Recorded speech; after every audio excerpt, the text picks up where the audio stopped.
Welcome back, players. I'm Jack with 36 Cancel, and this is Coco the Wise Cat, and we're back from White Plains, and it's time to give you players at home a recap. Now, this is a bit delayed from the actual tournament, and that's for two reasons. First, I was just about done with my Remastered 2019 tutorial series, and I really wanted to finish it. You should definitely check that out, and send any new players you might know to that playlist, which will be in the description. And second, I needed to work a ton of hours around the time I took off to go to the tournament. So I've been putting a lot of hours into my job, among finishing some other side projects. But regardless, we're here now, White Plains happened, and I'm ready to tell you about it. So for Springfest 2019, Bushiroad was doing a teams format. So instead of playing by yourself, you have a team of 3 with players A, B, and C, who will play against the opposing team's player A, B, or C. And it's a best 2 out of 3, but with 3 games going on at once. So if 2 people on Team 1 win and 1 person on Team 1 loses, then Team 1 wins. Got it? Good. So I have a small group of players and friends that like to attend these events, and there was a group of 3 of us that knew we wanted to be a team, so I got my player A and my player C, and with myself, our player B, we got into player C's car and headed off to White Plains. We got to our Airbnb very late that night, but it was a really awesome place. I had never used Airbnb before, but regardless of how I feel about the economics and the regulations around it, I was pretty impressed. We got in a few games that night for some practice and made some hot tea. And in the morning, my friend made an awesome breakfast in the kitchenette, and we were ready to face the day. The tournament was held in the White Plains Convention Center. We'd been there before, and I like this venue a lot for a few reasons. It's close to good food and lodging, the parking is nice, the inside is very spacious, and the facilities are adequate for the turnout. And when we rolled up, I was pretty shocked at the turnout. That is, until I remembered that Bushiroad has games besides Weiss 4s. Cardfight Vanguard was obviously happening that day, and most of the people there were Vanguard players. But in total, Weiss had 50-some teams, which meant 150 plus people in the tournament, which was pretty good. We got the normal goodie bag when we came in, which was pretty cool this year. Each participant actually got a full-size Cardcaptor Soccer playmat, a Gun Gale promo, and a Bang Dream comic with another promo. The lack of Pocky or a deck box was kind of disappointing though, and no Bushiroad pen. I have enough already, but I totally wanted another. Like most Bushiroad events that I've been to, there were 2 vendors, one for each side of the room. The first vendor, which was on the Vanguard side of the room, had a lot of sleeves and deck boxes, but their card selection was almost all Vanguard, so I didn't buy anything from them since I only play Weiss. The vendor at the other side of the room, where the Weiss players were, was Brothers Grimm, and I have to say, they were a pretty awesome vendor. I found a ton of stuff I wanted in their binders and dollar card box, and I know a lot of people bought shiny cards out of their case. And thanks to them, I'm a lot closer to making some new decks to check on this channel. Oh, and they had a ton of anime deck and storage boxes, as well as a great selection of equipment. I'm not affiliated or sponsored by them, but hey, credit where credit is due. Like I said before, I was player B, with player A and C being friends of mine who I'd played Weiss with for a long time. I was piloting one of my favorite decks, Standby SAO. I've been piloting it for almost a year now, and I've really gotten into it.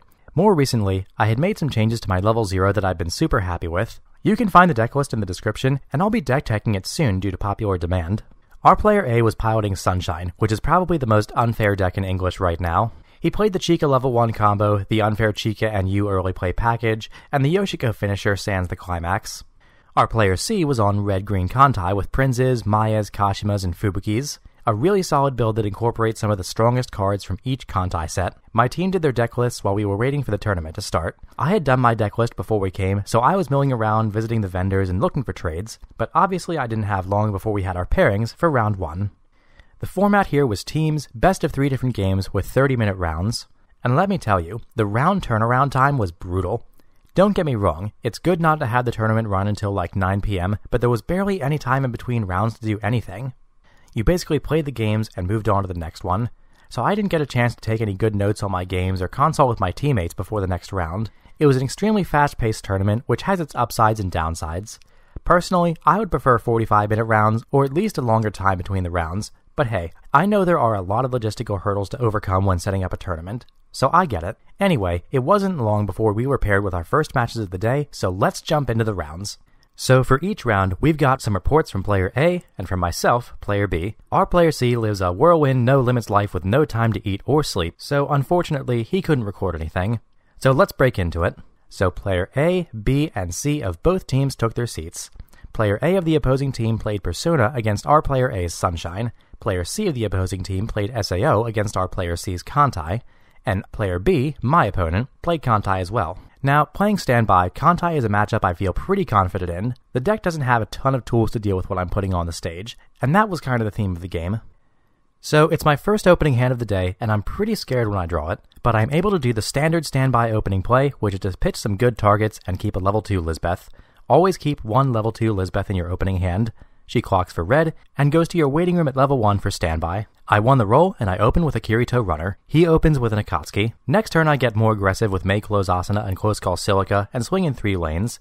Thanks to cards like May Close Asana and Time to Get Serious Kirito, I can use my Close Call Silicas to attack, do damage, and build stock without worrying about losing them. And with May Close Asana, I can pitch Standby targets. This is especially good if I play Close Call Silica and top check to see a heinous trap, because I can use May Close Asana to pitch a Standby target in my hand before I trigger the climax. So I bump him to level 1, and we both kind of activate our game plans. He lays down 3 Princes and a Z1 and swings. I hit level 1 and start by standbying 2 level 2 Lisbeths, one with a trigger, one with a climax, and reversing the Princes with After Party Keikos. While I'm building up momentum, field presence, and hand size, Kantai is kind of struggling here, because with how large my front row is getting, he's not getting any stock generation from Maya, and even with the act triggers and backups, his characters aren't big enough to get over mine, so he's losing cards. And when I hit level 2 and lay down 2 early plays and stand by and attack in waves Asana behind them, the game is pretty much over. It went on for another turn, I think, but I just killed him with a Sinon restand. Like I said, the red-green build is a match I like seeing because my game plan just kind of stops them from generating advantage in field. I was actually pretty worried that I would be too rusty from not getting enough practice in for this tournament, but my play felt super solid that game. My first match of the day was against Persona. It was somewhat of a budget deck because it was more yellow focused, but it did not have any Joker level 3s. Instead, it ran the old Persona 4 Kung Fu GA card as a secondary finisher, alongside with level 3 Ryujis, since they were both sports traded. I had a pretty scary start, canceling a lot early on, but my level 1 rubies pulled me out of that pinch pretty quickly. As soon as I hit level 2, I dropped on my second years and kept up the damage. I killed my opponent from level 2, which is a recurring theme of my matches for the day. They showed me they had 2 Ryujis in their hand with the climax card ready. There was a pretty good chance that I would have lost if they did in fact play those on me. The victory celebration was short though, since after about 5 minutes, we were already sitting in front of our next matchups. So at this table we sat down against a pretty serious team. Our player A ran against Meta Red-Blue Konosuba, and our player C played the Kantai Mirror. Me, I played against SA Alternative, Gungale. Crap. First, by the time you watch this video, Gungale will probably be yesterday's news. Not because the set isn't good, but because it won't be brand spanking new. Well, at this tournament, Gungale was all of a week old. I had done what a typical player would do, which was read up about the combos, check what the big cards do, and make adjustments to my game according to how I imagined the set would work. But I'd never actually played against it, so there was no scenario where this was going to be easy. But that wasn't the half of my problem this game. I do a practically dead opening hand, and things only got worse in the opening turns. I don't actually think I stood by once that game. I was pretty much a level behind the whole game, had zero answers to what was going on, and just had a ton of climaxes in my stock that I couldn't fish out. What would I have done better if I was more attuned to the matchup? Honestly, it was one of those games where I wouldn't be able to tell you, and it was similar for my teammates. My second game was against Konosuba. It was pretty rough though. I had a pretty good level 0 start, but I made a pretty dumb misplay at level 1. One of my cheekers triggered a gate climax, and when I salvaged for the gate, I accidentally forgot to salvage again for the combo reverse. Mistakes were made, so I just brushed it off. At this point, I had 6 cards in my hand, and all of them were pretty much what I wanted to see for my endgame. I should also mention they were playing the set 2 Aqua level 1s instead of Unions. They were able to get a lot of reverses off, which probably set me back in the long run. Once level 2 hit, I had to make a choice. With only 1 Rico in my hand, I could either clock it to turn my Chica early play on, or keep it so I can play it and use its salvage effects. I also didn't have a Yo in the waiting room for my Chica, but I did have one in my hand and a level 0 set 1 Dia that I could discard the Yo with.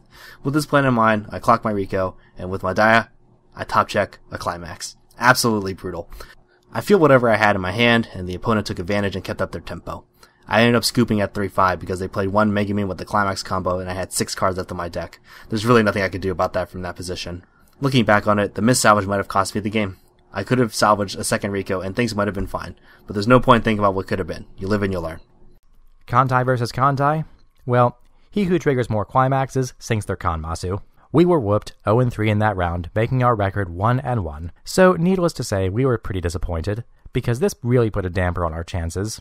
But with the time we have left, we regrouped, talked some shop, and I cleared my head by browsing the dollar rare box at Brothers Grimm. So after finding some box loot, I returned to my team and we went into round 3. This time I played against the Meta Titan deck. Our player A faced Cinderella Girls, and our player C was against Konosuba. Titan is another match I really like for Standby. Titan is an amazing deck, but I think that Standby has some of the most effective tools for dealing with it. This is where Mei Close Asuna and Time to Get Serious Kirito really showed their worth. They allowed me to keep my front line clear so that Aaron couldn't do his thing, and Mei Close Asuna bouncing Silica Suiciders is just devastating. Thanks to a series of smart plays with my toolkit, the Titan player only got one air in reverse off, and I was just too far ahead even when he laid down triple Mikasa. I survived with a nice cushion, swung back, and that was the game. My third game was against Idolmaster, and it was a bit of a stomp. They were playing the standard blue build with Minami Nitas and Ronko level 3 finishers. My opponent seemed to be having a really rough game overall. They refreshed twice during the game and only refreshed with 5 climaxes each time. Using this knowledge, I was able to shove a lot of damage really quickly, and they could not make up the difference in damage. My compression was top notch, and any attacks they did to me when I was at level 2 were cancelled very effectively. One of my proudest plays of the day came from this game. Using a back row cannon, I had top checked a level 3 card. I decided to put it at the bottom of my deck because I only had 6 cards left total. I drew for my turn, and clocked and was left with 3 cards left on my deck. I played a level 1 Ruby to discard a climax I had in my hand and checked for 0 cards. I still had a Yo out in the field, and I had probably stacked my deck so I could guarantee a burn 3 with my last attack of the turn. By top checking no cards with my Ruby, I guaranteed 2 clean stock for that turn rather than refresh for the chance of triggering. I did also lose a card in the end by doing this effect, but I thought it was worth it. And Kantai sailed over Konosuba. 2-1 and back in the running. Again, it wasn't long at all before we were seated for round 4. Barely enough time to use the bathroom and just glance around to see who had trade binders out. This time it was my turn to play against Konosuba. Our player A took a swing against Titan, and our player C was paired against Cardcaptor Sakura, also a newer set for this Springfest event. My opponent told me that he likes to play fast, so to let him know if I didn't know what his cards did. It would have been a pretty threatening way to open if I wasn't so confident in my knowledge of Konosuba. He played the meta deck with a little yellow splashed in. Because of Standby's capability to control its front row, not one Union met a reversible body. I played smart, didn't let him get his nuisances off when he wanted to, and he was short on resources the whole game. I survived a half-hearted Megumin finish, and I attacked in waves for the win. And for my teammates, Kantai won out over Cardcaptor and Sunshine outshined Titan. There isn't much to say about my match 4 against Titan. It was extremely standard for me. I did a misplay when I was at level 2 though. They had a field of 2 active Aaron level 1s and a runner Armin in the middle. I had planned to get a salvage off with my Chica level 1, but with the Rico I top checked a level 3. Instead of guaranteeing the salvage with my Chica, I instead attacked with the Yo first to get my burn 3 off. Really, I should have just side attacked the Aaron, but I was really only thinking about getting that sweet burn 3 off. In any case, the Aaron obviously jumped back to the hand, which left open spots for Armin to get ODM'd away safely away from my level 1 Chica, denying me a salvage. When my opponent was about to hit level 3, I checked his waiting room, and I was pretty happy to see that there were 4 thank you climaxes in the waiting room. They also had already played out 1 Armin level 3 early, so the chances of getting climax in hand is pretty low, so I shoved for damage. Either way, it didn't matter because he ended up dying at level 2. So now we're 3-1 with 9 out of a possible 12 wins. Our last 2 rounds have gone pretty well, so now we're feeling more confident. Again, some quick bathroom trips and a swig of water were all we had time for before we took our seats for round 5. So this round was pretty interesting. 3 decks we hadn't faced before. Player A was playing Sunshine against Blue Bang Dream. Player C was testing his Kantai deck against Anti-Spiral. And this time, I was facing the mirror. It was pretty funny when we both started by pitching attack in waves Asuna. We had a good laugh about not having to explain what was going on with our boards. Even though we were both playing Standby, our builds were pretty different though. I got a better start and kind of rolled my momentum through the mid-game. I stood by more, and near the end I had a full field of level 3s out at level 2. I survived his finishing game, which stopped being similar to mine after attack in waves Asuna. He was actually running a lot of the ordinal scale endgame, and Vexation Leafa did get a restand off, but it wasn't enough. Again, after I was level 3, I laid down the full attack in waves combo, and that was it. After the game, we passed our decks across the table and checked out each other's builds. And as we did, our teammates finished up. My 5th match was against Bang Dream. The build was a blue focus build with a lot of Rosalia cards that resonate with the Birdcage Yukina at level 3. However, my opponent was a pretty emotional player. From an opening hand, they were already looking pretty unhappy. They played out a Brainstorm Rico as their first attack, which is an obvious sign of a bad time. The opponent simply had no way of dealing with my board at any point in the game. I think they were able to get maybe 1 Yukina level 1 combo off, but that was really it. Level 2, they played on 2 early play Tanabata Saya, and they were absolutely not happy at all with their draw 2 pitch 1s.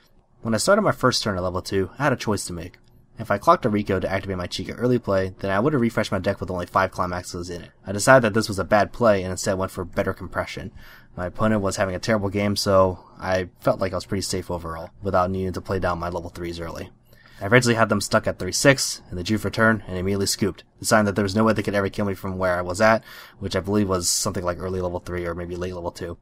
If the game had continued, and they weren't able to play any level 3 Yukinas on their turn, then I also had Ruby level 2 backups, the ones that let you mill out the opponent's deck. They were pretty close to refresh anyway, so I could have guaranteed a win off of refresh damage, and they were at 3-6. Our player C actually took an L to Anti-Spiral because of a rough game, but Sunshine took the win over Bang Dream, and with a 2-1 record this round, we were going to round 6 with a 5-1 overall record. If you're going into the final round before the cut and you have a possibility of making top 8, no match will be easy. For this round, we faced Double Sword Art and Bang Dream. Player C was playing against the classic SAO, Player A was involved in another Idols match with Bang Dream, and I was playing against Gun Gale again. So this is already challenging, but as it turned out, I was also playing against a pretty heavy hitter whose name had been on a few champion deck lists. I'm not looking forward to this. And when I draw my opener, it's just so much worse. I'm basically on a dead start with a very limited suite of level 0s, and I fall behind very quickly. I played out what I could, maintained my field, swung every turn, but what can you do when your opponent cancels with 3 climaxes on top 2 turns in a row?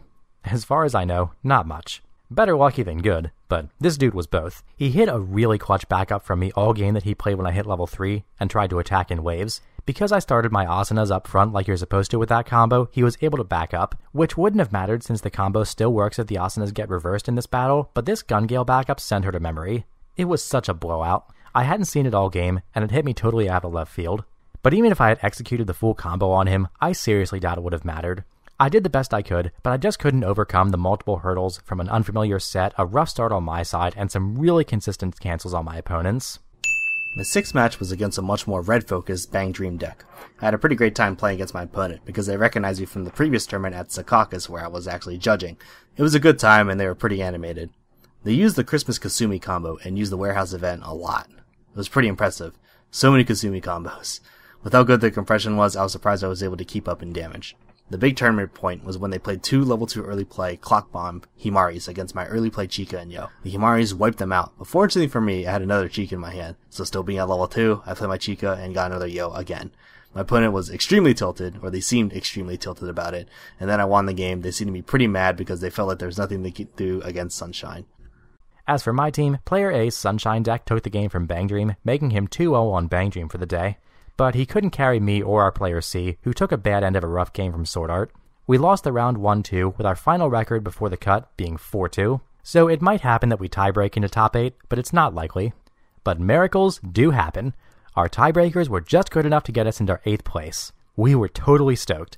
We were going into top 8 with a shot at the whole damn thing. So after the announcement, we had to line up for deck checks. Oh man, deck check is stressful, players. For those of you who don't know, every deck in the top 8 at a Weiss event has to be checked individually by a judge. They count the deck and make sure it matches your list, and of course, check your cards for marking your sleeve damage. Even if you're confident that you didn't make a mistake on your list, and you're not cheating, it's still pretty nerve-wracking to have a judge pick up your deck and examine it. And of course, being DQ'd at a deck check is a huge meme for any card game. But we made it, and we were sat down next to our opponents for round 7. The top 8 matches were underway. So here we are, our first round of top 8. A, B, and C were all seated across from each other, and we're kind of waiting on cues from the judges as to when we can shuffle, mulligan, and so on. After what seemed like an eternity, we got started, and we learned what we'd be facing. Player A, our Sunshine player whose record was 5-1 that day, was playing against Fate Apocrypha. Player C, navigating Kantai, was against the classic Titan matchup. And player B, myself, I was playing against Meta Konosuba. Again. But hey, I beat it once today, right? Well, let me break down the game. So I open up and execute my game plan pretty well. I take the game slow, keep my front line clean so he can't get free resources with Yun. I don't offer him easy ways to get his nuisance Megameans off, and I don't give him the opportunity to blow me out with a free level 1 anti-change. In this matchup, I just kind of have to play smart, not focus on reverses, and just build momentum. And play smart, I did. I had some awesome plays that game, including some really creative layering of triggers to stand by and refresh in the same turn with good compression while not missing any of my abilities. Some clutch use of Sinon's restand auto ability also saved me from stocking 2 climaxes right before a refresh. Thanks to my large front row and careful watching of my opponent's hand size and Yun picks, I was able to reverse a lot of Konosuba's early plays, and with Asuna in the back row, by the end of the game, I had 7 of his level 3s in memory. Mind you, the deck plays like 15. But still, it was a super intense game, and I was ahead by a good margin, but in the end, he cancelled the last card on the finishing attack, and I took 7 damage off the top of a well-compressed deck. Oh well, I wasn't disappointed at all in that game. So the first match of top 8, and it was against Apocrypha. And unfortunately for me, out of all the games, this one was easily my worst start. I opened up with 3 Chica climaxes. I knew this was not going to be fun. But I kept my cool and my poker face and went at it.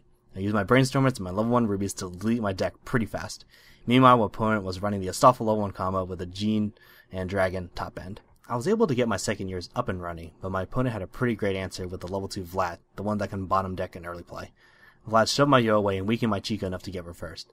I had considered saving my Chica with my cannon back row, but decided against it because I was going to level 3 with a pretty stacked hand of Yoshikos and Yos. I should also mention I really liked where my compression was going into the endgame. That is, until I took my final turn. I triggered 2 climaxes on the last set of attacks, and my opponent stayed afloat with some good cancels, even though I had used the Ruby backup to mill out 2 of their climaxes, I believe. In the following turn, they turned their card sideways, and that was it for me. I finished the day at 5-2. Still a very good record. Player C actually took the game from Titan, and if player A or I had pulled our weight, we would have advanced. But alas, it was not to be. We were 8th place, and our day was over. So since we were in the top 8, the day was mostly over. The vendors were packing up, and a lot of people had already left. Sadly, I only managed to get 3 free fight games in, even though it was a big part of why I was looking forward to the day. But hey, making top 8 is pretty cool too. And of course, this is when the post-tournament fatigue and hunger set in. We got done in good time, but man, that pacing for 30 minutes rounds was brutal. We packed up and recharged with some awesome food at Smashburger. Because we had our Airbnb for 2 nights, we didn't have to make the super tired drive home that night. And man, that was such a relief. A+ would plan that way again. My teammates crashed, but not being able to sleep right away, I made some hot tea and just took some notes while I watched some good old-fashioned phone YouTube. In the morning, we stopped at the classic/retro McDonald's in White Plains for some breakfast, and after some McEggs and some McPancakes, we hit the road. After all, I needed to be back to work a double shift. Let me just say that Springfest White Plains was a really fun time. The turnout was really healthy, the venue was nice, and the results we posted are tough to argue with. Seeing some of the Weiss players I don't get to hang out with as much due to distance was also a huge plus. And of course, it's always awesome to see if you can't trade with people. I was super ultra miracle happy with some of the trades I got this weekend, especially with one viewer I met in person, and if you're watching this, you know who you are, and thank you so much again. You've helped me take a big step toward a long-standing goal of mine that might just turn into my next subscriber special when I hit that milestone. And speaking of hitting milestones, check this out. We might not have been in top 3, but 36 Cancel is still on the bracket for White Plains. But in the top 3 was Burn1, a channel run by a top-tier Weiss player. You should check out his content here on YouTube as well, including his White Plains recap. Well, players, that's going to be it for me for now. Like I said, with the tutorial series redone, I'm returning to my usual material, but hopefully more frequently and with better production. So expect to see some cool stuff like a deck tech video for all our team's decks we use this regional, and of course, you'll see me at more regionals and shop challenges to come. And I'm also looking toward doing some social media so everyone can keep up with what I'm doing on the Weiss world on a more consistent basis. Maybe I'll be hitting up a tournament in your area. I'd love to see you there. And speaking of seeing you, Coco and I have some well-deserved sleep to catch up on, so we're signing off. And as always, thanks for watching. Peace.